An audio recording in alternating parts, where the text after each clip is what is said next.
Let's go.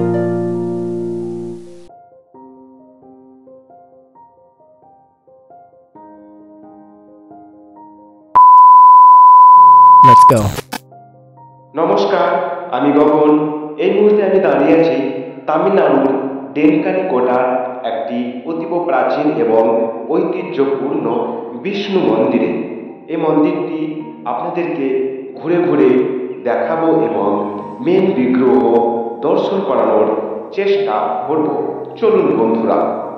Let's go. এই মন্দিরটি তৈরি হওয়ার পূর্বে এই জায়গাটি জঙ্গল এবং পাহাড়ে পরিপূর্ণ ছিল।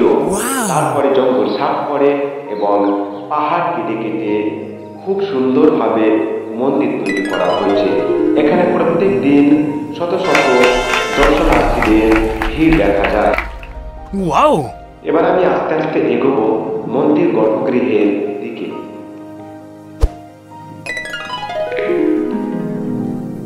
এই মুহূর্তে আমি পৌঁছে গেছি মন্দির গর্ভগৃহের সামনে। যেহেতু আমি অসময়ে এসেছি তাই মন্দির বন্ধ আছে, আমি প্রবেশ করতে পারলাম না এবং আপনাদেরকে দর্শন করাতেও পারলাম না। বন্ধুরা, আপনাদের কি বলবো, এই জায়গাটা আসার পরে আমাকে যেতে ইচ্ছা করছিল না, মনে হচ্ছিল যে আরো কয়েক ঘন্টা থেকে যাই। প্রত্যেকটা মন্দিরে যখন আমি প্রবেশ করি তখন আমার ঠিক এরকমটাই ফিল হয়। মন্দিরে আসতে গেলে আমাকে এতটাই ভালো লাগে, এতটাই আকর্ষণ করে যেন এখান থেকে যেতে ইচ্ছা করে না। এখানকার পরিবেশ, এখানকার আশপাশের যে ওয়েদারটা খুব অসাধারণ আমাকে লাগছিল। শান্তশিষ্ট একটা পরিবেশ, খুব ভালো লাগছে।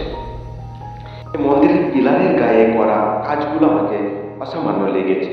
তো বন্ধুরা, আজকের ভিডিও এই পর্যন্ত। বাই।